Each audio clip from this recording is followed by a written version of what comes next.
তোমরা সবাই কেমন আছো? আশা করছি ভালো আছো, আমিও খুব ভালো আছি। Welcome to Bengali blogger channel. Welcome একটা নতুন ভিডিও নিয়ে। আজকে রান্নাঘর দিয়েই স্টার্ট করছি ভিডিওটা। আমি আজকে কী কী রান্না করছি তোমাদের এক ঝলক দেখিয়ে দিই। কেটে নিয়েছি এরকম করে, কিছুটা ভাজা হয়ে গেছে, কিছুটা কড়াইতে রয়েছে। আর এখানে করব নিরামিষ সয়াবিন তরকারি, আর ডাল হবে। এখানে ভাজা মুগের ডাল হচ্ছে গাঁটি কচু দিয়ে।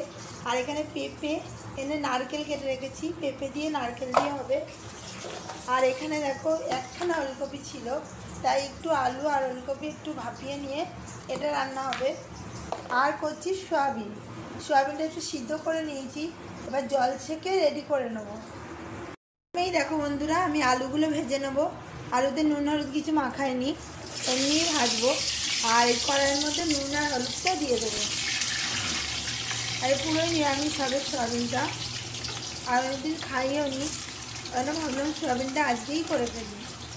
আর ঝুড়িতে আলু এনেছে দেখো, এক বস্তার মতো আলু আনা হয়ে গেছে।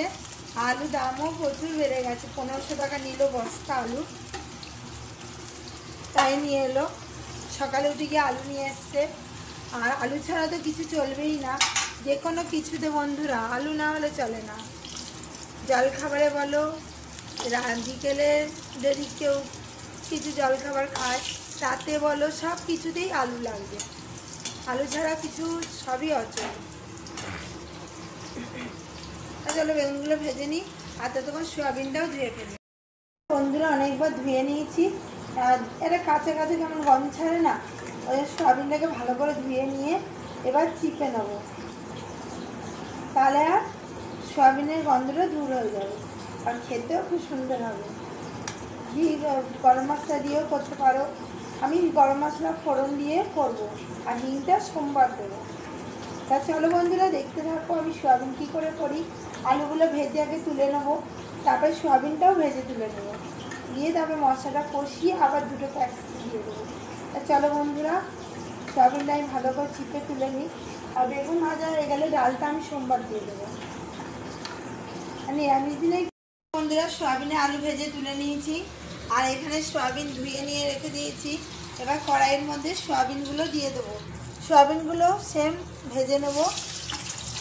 দেখো সোয়াবিনগুলো সব কড়াইয়ের মধ্যে আমি দিয়ে দিলাম, দিয়ে এই আলুর মতনই একটু ভাজা ভাজা করে নিয়ে তুলে রাখবো। এরকম ভাবে বন্ধুরা সোয়াবিনের তরকারি করবে, খেতে খুব ভালো হয়। আর বেগুন সব ভাজা হয়ে গেছে, আর এই একটাই আছে, ভাজা হয়ে গেলে তারপর অন্য রান্নায় হাত দেবো। তারপর সোয়াবিনটা একটু নেড়ে চেড়ে নেবো, নুন আর হলুদ। বন্ধুরা একটু হালকা করে নুন আর হলুদ দিয়ে দিলাম, তাহলে ভাজলে কালারটা বেশ সুন্দর আসবে।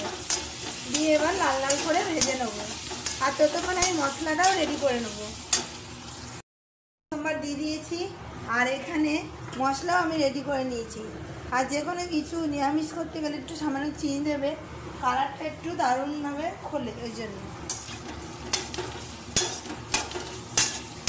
তারপর সয়াবিনটাও হালকা হালকা লাল হয়ে গেছে, যেহেতু আমি একটু কমিয়ে দিয়েছিলাম, আর একটু বাড়িয়ে দিচ্ছি। আর এটা মশলাটাও গুলে ফেলি। দেখো বন্ধুরা, কড়াইতে আমি আবার তেল নিয়ে নিয়েছি। তেলের মধ্যে আমি দিয়ে দেবো তেজপাতা, আর দিয়ে দেবো গোটা জিরে, লবঙ্গ, এলাচ, দারচিনি। এবার এইগুলো একটু কালার চেঞ্জ হয়ে নেবে।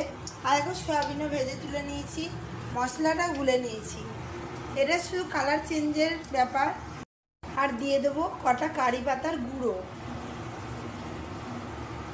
সব কালার চেঞ্জ হয়ে এসছে, এবার আমি মশলাটা দিয়ে কষিয়ে নেবো। আর সয়াবিনের তরকারি মানে একটু তেল বেশিই লাগে। থালাটা ধুয়ে এনে রাখবো, তাহলে এই জলটা দিয়েই পুরোপুরি মশলাটা আমি কষিয়ে নিতে পারবো। মশলাটা আমার প্রায় কষানো হয়ে এসছে। আমি এবার এইখানে যে আলু আর সোয়াবিন ভেজে রেখেছি ওগুলো দিয়ে দিলাম, দিয়ে এই মশলাগুলো কষাচ্ছিলাম, মশলাগুলো দিয়ে আবারও আমি আলু আর সোয়াবিনটা ভালো করে নেড়ে চেড়ে কষিয়ে নেব। আর এখানে ডাল নেমে গেছে, এই বাটিতে রেখে দিয়েছি ডাল। এবার আমি করে নেব পেঁপের তরকারি, পেঁপের ডালনা। কড়াইটা গরম হয়ে গেছে। এবার কড়াইয়ের মধ্যে আমি দিয়ে দেবো তেল। খুব বেশিও না, খুব কমও না, খুব অল্প তেল মশলা দিয়ে পেঁপের ডালনাটা করব। এর মধ্যে যাবে গোটা জিরে, যেমনি হতে গেল এলাচ, লবঙ্গ, দারচিনি, আর সাথে যাবে তেজপাতা। ফোড়নগুলো দিয়ে দিয়েছি। ফোড়নের পর নারকেলগুলো হালকা করে লো ফ্লেমে ভেজে নেব। দিয়ে এর মধ্যে দিয়ে দেবো পেঁপে, এগুলো দিয়ে দিয়েছি। আর এখানে সয়াবিনের কালারটা দেখো বন্ধুরা, নিরামিষ কারি পাতা দিয়ে সয়াবিন, দেখতে কালারটা কত সুন্দর হয়েছে। এখন মাংস ফেলে নিরামিষ তরকারি খাবে লোকে। আর তো কিছুক্ষণ ধরে নেড়ে চেড়ে কষিয়ে নেবো। আর একটু সামান্য জল দিয়ে দেবো। আর ততক্ষণে পেঁপে রান্নার জন্য মশলাটাও রেডি করে নেবো। আর মশলা তো যা যাবার একই যাবে, জিরে, ধনে, লঙ্কার গুঁড়ো, সামান্য একটু মিষ্টি সব দিয়ে মশলাটা বানিয়ে নিই। তরকারিটা ভালো করে আমার কষানো হয়ে গেছে। আমি পরিমাণ মতো জল দিয়ে দিয়েছি। দিয়ে একটা ঢাকা দিয়ে দেবো। দেখো বন্ধুরা, একটা থালা নিয়ে চলে এসেছি, এই দিয়ে ঢাকা দিয়ে দিলাম। আর এখানে পেঁপের তরকারির জন্য মশলা দিয়ে দিয়েছি। দিয়ে ভালো করে নেড়ে চেড়ে কষিয়ে নিচ্ছি। আর জিরে, ধনে, লঙ্কার গুঁড়ো তো কম দিতে হয়, পেঁপে খুব ঠান্ডা জিনিস, মানে লঙ্কার গুঁড়ো খুবই কম দেবে। পারলে কাঁচা লঙ্কা দিয়েও রান্না করতে পারো। চলো পেঁপে রান্নাটাও ভালো করে কষিয়ে নিই। তরকারিতেও আমি পরিমাণ মতো জল দিয়ে দিলাম, ভালো করে কষিয়ে নিয়ে এবার এতেও একটা ঢাকা দিয়ে দেবো। এরা বেশ কিছুক্ষণ ধরে ফুটতে থাকবে। বন্ধুরা, এনে সয়াবিনের তরকারি করেছি, পেঁপের ডালনা, বেগুন ভাজা, ডাল, আর এখানে দেখো ওলকপি আলু দিয়ে তরকারি। এবার আমাদের এই রান্না হলো। এবার রুটি ফুটি করবো রাতের বেলা। এটা বন্ধুরা খুব সুন্দর খেতে হয়েছে, কারি পাতা দিয়ে করেছি। তোমরা এরমভাবে বানিয়ে খেও। নিরামিষ সয়াবিনের তরকারি খেতে কিন্তু খুব স্বাদ হবে। আর এবার রুটি ফুটি করবো রাতে। তা চলো এখনের মতো রাখছি, আবার দেখা হচ্ছে। রাতের বেলা রাতের ডিনার বানাতে এখানে ভাত চাপিয়ে দিয়েছি। এর মধ্যে একটু কুমড়ো আর দুটো তিনটে আর দু তিনটে সিম দিয়ে দিয়েছি, আলু আর কুমড়ো। আর এখানে দেখো রুটির আটা মেখে নিয়েছি, লেচিও করে নিয়েছি। এবার বেলছি, বেলা হয়ে গেলেই ছেঁকবো। দুটো বেলে নিয়েছি, আর বাদ বাকিগুলোও বেলবো। গেল না, পড়তে গেলে পড়া হচ্ছে না, অন্য পড়াকাল পরীক্ষা আছে, ওই জন্য আর পড়তে গেল না। চলো রুটিগুলো ঝটপট বেলে নিই, বেলে ছেঁকে নেবো। দুপুর দেওয়া হয়ে গেছে, আর রুটি বেলে নিয়েছি, আর ছেঁকতেও চাপিয়ে দিয়েছি। আর কিছু রুটি এখানে বেলা পড়ে রয়েছে, এগুলো ছেঁকে নিয়ে তারপরে ওগুলো আবার ছেঁকবো। আর সবকটা রুটি কিন্তু একদম ফুলে ফুলে ওঠে।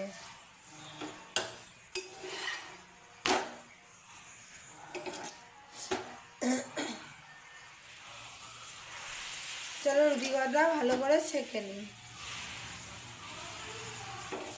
দেখো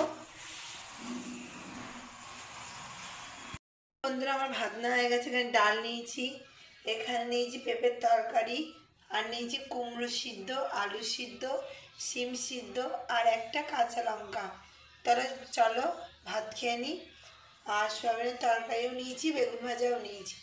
এই সিদ্ধটা দিয়ে ভাতটা খাবো। আগে প্রথম শিম সিদ্ধটা মেখে নেবো ওই কাঁচা লঙ্কা দিয়ে। একটু নিয়ে নেবো তেল, শিম সিদ্ধ মাখছি। প্রথমে তেল নিয়ে নিয়েছি, একটু নিয়ে নেবো এবার নুন। নুনটা যে কোথায়, দেখো আমার কৌটোর নুন।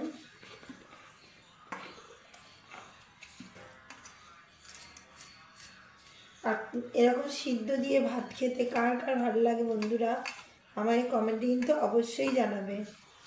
প্রথমে শিম সিদ্ধ দিয়ে মেখে নিলাম ভাতটা। তরি তরকারি ফেলে কিন্তু এই দিয়েই খেতে ইচ্ছে করবে।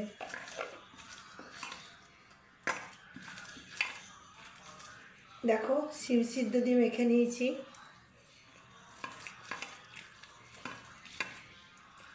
আর সিমের বন্ধুরা বীজগুলো খেতে কিন্তু খুব ভালো লাগে।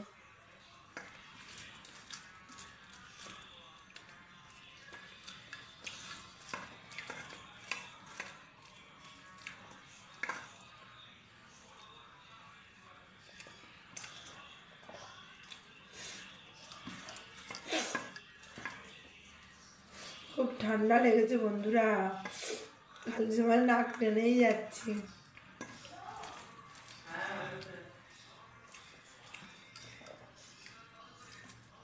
চলো বাদ বাকিগুলো খেয়ে নিই। আজকের মতো ভিডিও আমি এখানেই রাখছি। আমার ভিডিও যদি ভালো লেগে থাকে অবশ্যই চ্যানেলটা সাবস্ক্রাইব করবেন, লাইক কমেন্ট শেয়ার করতে ভুলবেন না। কাল আবার নতুন ভিডিও নিয়ে খুব শীঘ্রই আসছি।